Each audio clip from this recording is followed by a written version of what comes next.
Ruth మోయాబురాలు Ruth Ruth గ్రంథంలో మోయాబురాలు Ruth చదువుతాం ఒక మాట చదువు రూతే ఒక్క మాట చదువు. దేశంలో కరువు కలుగగా యూదా బెత్లెహేము నుండి ఒక మనుషుడు తన భార్యను తన ఇద్దరు కుమారులను వెంటబెట్టుకొని మోయాబు దేశంలో కాపురం ఉన్నట్టు వెళ్ళింది. ఆ మనుషుని పేరు ఎలిమెలెకు, అతని భార్య పేరు నయోమి, అతని ఇద్దరు కుమారుల పేర్లు మహలోను కిన్నెరు. ముందు ఏ దేశము ముందు న్యాయాధిపతుల్లో అమ్మా న్యాయాధిపతులు మొదలు చదువు. న్యాయాధిపతులు ఒక్క మాట. న్యాయాధిపతులు ఏలిన దినముల యందు దేశంలో కరువు కలుగగా యూదా బెత్లెహేము నుండి ఒక మనుషుడు తన భార్యను తన ఇద్దరు కుమారులను వెంటబెట్టుకొని మోయాబు దేశం. న్యాయాధిపతి దినంలో యూదా బెత్లెహేములో తల్లి కరువు కాలం. కరువు చిన్నన్నము కట్టుకొని ఏమి లేకుండా కరువులు వచ్చినాయి.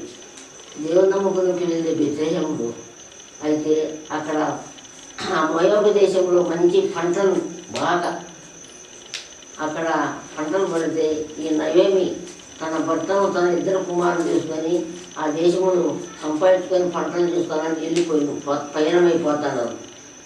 ఈ బెత్లెహేము నుంచి ఆ మోయాబు కోసం పోతారు. వాళ్ళు పోయి ఆ మోయాబు దేశంలో కాపురం వెళ్ళారు. ఎవరు? నయోమి తన భర్త పెళ్ళి ఎలిమెలెకు తనకి ఇద్దరు కుమారులు తిల్లోను మొదలు నలుగురు ఆ దేశంలో కాపురం ఉంది. కొన్ని దినాలు అయిపోయినాక కొన్ని సంవత్సరాలు అక్కడ ఉన్నప్పుడు అప్పుడు ఏం చేసిండు? ఆ ఇద్దరు కుమారులకు ఆ మోయాబు స్త్రీలను ఆ దేవుని ఎరగని బిడ్డలు మోయాబు స్త్రీల నుంచి ఇద్దరు కొడుకులు పెళ్లి చేసింది నయోమి ఎలిమెలెకు. దేవుని సన్నిధి సహవాసం ఇచ్చిన వాళ్ళకు సాతాను ఎంతో ప్రేరేపిస్తుంది. ప్రార్థన రాకుండా దేవుని సన్నిధి రాకునేది వాళ్ళు ఈ బెత్లెహేములో రొట్టెలు వీళ్ళు కదా ఇక్కడ ఎందుకు ఇచ్చి ఆ దేశంలో అందరూ బతకలేదు. వాళ్ళు మోయాబు దేశంకి ఎందుకు పోయారు? అక్కడ మోయాబు దేశంలో కాపురం ఉండి కొన్ని దినాలు ఇద్దరు కొడుకులకు పెళ్లి చేసిన తర్వాత కొన్ని దినాలైన తర్వాత తన భర్త ఎలిమెలెకు చనిపోయింది. ఏం చేస్తూ ఎలిమెలెకు చనిపోయినప్పుడు ఆ మోయాబు దేశంలో ఎంతో చింతపడింది. నయోమి ఎంతో చింతపడింది. మోయాబు చెరువును పెళ్లి చేసినప్పుడు వారి ఒక ఆమె పేరు ఋతు, ఒక ఆమె పేరు గోత్పని, ఇద్దరు కొడుకులకు పెళ్లి చేసింది. ఆమె పెళ్లి చేసినప్పుడు అప్పుడు ఆ గ్రామంలో అక్కడ ఉన్నపోయిన కొన్ని దినాలకు ప్రభు సూచించాడు. సమస్తమైన దేవుడు మన దేవుడు, ఉదయంతరమైన దేవుడు, ప్రేమించే దేవుడు, శాశ్వతమైన ప్రేమతో నేను నిన్ను ప్రేమిస్తున్నాను, ఈ లోకని ఎలా గొప్ప చూపే దేవుడు. ఈ దేశంలో ఎంతమంది ఉండరు కదా. ఆమె ఆ దేశానికి ఎందుకు పోయింది? బెత్లెహేము అంటే దేవుని సన్నిధి సహవాసము, ప్రార్థన, విజ్ఞాపన, కృతజ్ఞత. బెత్లెహేములో దేవుడు ఎప్పుడు ప్రార్థన దేవుడు ఆయన మీరప్పుడు సర్వశక్తిమంతుడు యేసుక్రీస్తు ప్రభు వారిని సూచే దేవుడు, మన ఉదయం అంతరం వెళ్ళిన దేవుడు, అది మధ్యమైన దేవుడు. ఆ ఇద్దరు కుమారులను ఆ కిల్లోను మల్లను కూడా దేవుడు చూస్తున్నాడు. కానీ ఎవరు ఉండరు? నయోమి, రూతు, ఓర్ప ముగ్గురు ఉండరు. వాళ్ళు ముగ్గురు ఉండరు. ఎవరు లేరు. భర్త పోయిండు, ఇద్దరు కొడుకులు పోయిండు, ముగ్గురు ఉండరు. ఆ ముగ్గురు ఉన్నప్పుడు ఆమె ఎలుగెత్తి ఏడ్చుకుంటుంది. ఇంట్లో ఎలుగెత్తి ఏడ్చి కొన్ని దినాలైన తర్వాత తన ఇద్దరు కోడాలను తీసుకొని నా కుమారి అని పిలిచి వాళ్ళిద్దరికి మీరు మీ తల్లిదండ్రులు పోయి మీరు ఒక పెళ్లి చేసుకుని బతకండి, నేను నా దేశం బెత్లెహేముకి వెళుతున్నానని చెప్పింది ఆమె. వెళ్ళినప్పుడు అప్పుడు వాళ్ళిద్దరు వచ్చిండు. నా కుమారుడు అంటే అప్పుడు ఓర్పని ఆమె ముద్దు పెట్టుకొని వెళ్ళిపోయింది. ఎందుకు నయమడుగుతున్నారు? నేను ముసిన దాన్ని సీదనం వదిలిపోయిందని నేను పట్టం చేసుకొని కొడుకుల కానీ నాకు మీరు కనిపెట్టుకొని ఉంటున్నాను కూడా అన్నిది అని చెప్పిపోతే రూతు నీతిమంతురాలు, ఆమె పేరు నీతిమంతురాలు, జీవగంధంలో ఆమె పేరు నీతిమంతురాలు, మోయాబు స్త్రీ, అన్ని రాలు నీతిమంతురాలు. ఎవరు ఇప్పుడు కాలంలో అత్తను హత్తుకొని వస్తారా? భర్త చనిపోతే నేను పోయి నా పుట్టింట్లో బతుకుతా ఉంటాను, నా తల్లిదండ్రుల కాడ నా అన్నదమ్ముల కాడ అంటాను. ఆమె నీతిమంతురాలు రూతు. నీతిమంతురాలు అయ్యి అప్పుడు వచ్చి అమ్మ నువ్వు తొలికోడాలు పోయింది, నువ్వు కూడా పోమన్నాను అంటే ఆమె అన్లే, వద్దు నేను పోను, నీ దేవుడే నా దేవుడు, నీ జనమే నా జనముడు, నువ్వు ఎక్కడ ముచ్చిపెట్టి నేను అక్కడ నీ ఎక్కడ పాతి పెట్టి అక్కడ పెడతాను, మరణం తప్పక మన ఇద్దరికి లేదని అత్తను హత్తుకుని నయోమి ఆ రూతు నయోమిని హత్తుకొని వారిద్దరు మోయాబు దేశంలో నుంచి వారు ప్రయాణమై బెత్లెహేము వచ్చి వస్తున్నారు. వారు ప్రయాణం చేసి వారిద్దరు అత్తలు పడారు. ఎంత విశ్వాసవసులు వాళ్ళు, ఎంత ప్రేమగల దేవుడు. ఆ రూతు మోయాబిరాలు అత్తను హత్తుకొని ఆమె ఏం చేసింది, ఆమె బెత్లెహేముకి చేరుకుంటున్నారు ఇద్దరు. బెత్లెహేము చేరుకున్నప్పుడు ఆ ఊరి జనమంతా ఆమె చుట్టూ వండుకొని, అమ్మా నువ్వు నయోమిని చుట్టుకుంటే సరే శక్తివంతుడు నన్ను రిక్తులుగా చేసిన నా పేరు మారా అనేది ఆమె. నేను చేతునమ్మా, నన్ను నయోమి కాదు, దేవుడు నేను సమృద్ధిగా పోయినాను, రిక్తులాని వచ్చినా నేను, నా పేరు మారా అని చెప్పింది ఆమె. మారా అని చెప్పినప్పుడు అప్పుడు ఆ ఊరి వారంతా ఆమె ప్రేమించింది. ఆమె ఆ గ్రామంలో ఉండేది కూడా ప్రేమించద్దు. ప్రేమగా దేవుడు ఊరి జనం కూడా ప్రేమించడు, దేవుడు ప్రేమించడు. ఆయన సమృద్ధిగా ఆయనకు ఆహారం సిద్ధపరచాలని. అప్పుడు ఏం చేసింది, నా కుమారి అని పిలిచింది కోడాలని. ఏమో అయినప్పుడు నువ్వు మన సమీప బంధువులు ఉండడు బొయ్యాజని ఆయన పొలం లేకపోయి నువ్వు పరిగారకరం అనేది పరిగెరకపోతాను ఆయన పొలం. ఆమె ఆ పరిగెరుకొని పోయింది. అక్కడ ఆ బొయ్యలు ఆ పనివారిని దీవించున్నదంట. పొయ్యాలక దీవించమనేదంట, పనివారిని దీవించున్నాడు. పని మీద దీవిస్తే అప్పుడు ఈ అత్తను హత్తుకొని వచ్చిందంతా బొయ్యాలని తెలిసి అప్పుడు పనివారిని ఈమె ఎవనరాను, ఈమెను ఏమనగద్దు, నీ కొరకు పిలికిల్లి ఎగేయమన్నాడు. ఆ దేశంలో పిలికిల్లి ఎగేసిందని. అమ్మ నీకు దాహం అయితే మా కుండలు నీళ్ళు దాగి ఆకలికి మా పేలాద్దాం అని చెప్పిండు. వెళ్ళిపోయింది వాడిని దీవించి. దాదాపు సాయంకాలంలోకి వెళ్ళి దొల్లగొట్టుకుంది. దొల్లగొట్టుకొని ఆ మూట ఎత్తుకొని అత్తకాడికి వచ్చింది. అత్తకాడికి వచ్చినప్పుడు నిన్ను రక్షించిన వాడు దీంపబడగా కానీ అవన్నీ కొన్ని దినాలు వారిద్దరు పోషార్పణ చేసుకున్నారు. ఆ యారికి వచ్చి ఏమి ఇద్దరు సమృద్ధిగా తిన్నారు. మరి కొన్ని అయిపోయినాయి. ఇంకా ఏం చేస్తారు, అయిపోయినప్పుడు అత్త చెప్తాను నా కుమారి కూడా, నా కుమారి అంటాను. ఇప్పుడు మన కుమారి అని అనలేదు, కుమారి అని పిలిచినప్పుడు అప్పుడు నువ్వు స్నానం చేసి తైలం రాసి ఈ దినము కళ్ళం దగ్గర ఉంటాడు బొయ్యేదని ఆయన చుట్టుపట్టు పరివారం చాలా మంది ఉంటారు. నువ్వు గురి గుర్తారు కాదు నా కుమారి, గురి గుర్తారు కాదండి. ఆయన అత్త మాటలు విన్నది, అత్త మనసు విన్నది, అత్తను హత్తుకునేది, అత్తమ్మ కూడా వచ్చింది, దేవుని సన్నిధికి వచ్చింది. ఆ పేరు నీతిమంతురాలని విధించబడింది. అత్తను హత్తుకునేది ఆయన. అప్పుడు వచ్చినప్పుడు ఆ బొయ్యాజు ఆ ధాన్యం మీద మంచం వేసుకొని కొన్ని చుట్టుపట్టు పనివారం ఉంటుంది.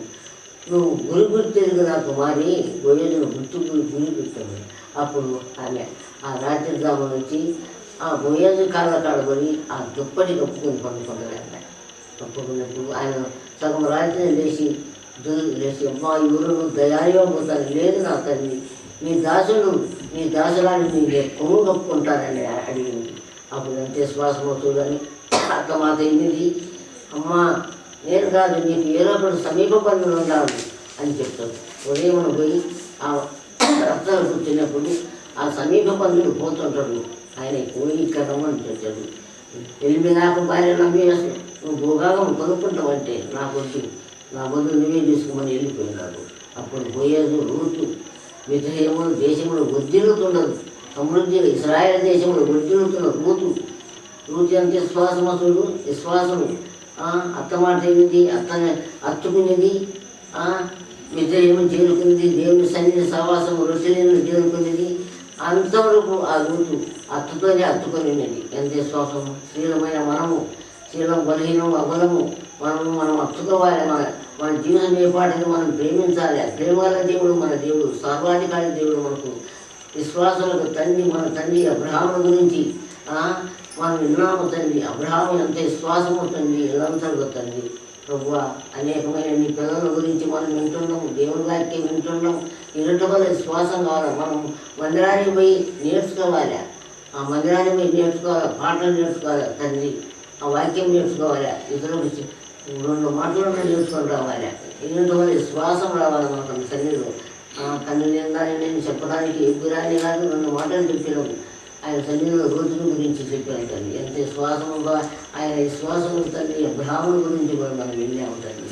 చాలా అబ్రహాముల గురించి వెళ్ళాము తండ్రి. ప్రభువా ఈ 2 మాటలు నీ సన్నిధిలో నీ బిడ్డలు చెప్పమని చెప్పినాను. సహాయం మంచి మనసు విధేయత దయచేండి తండ్రి.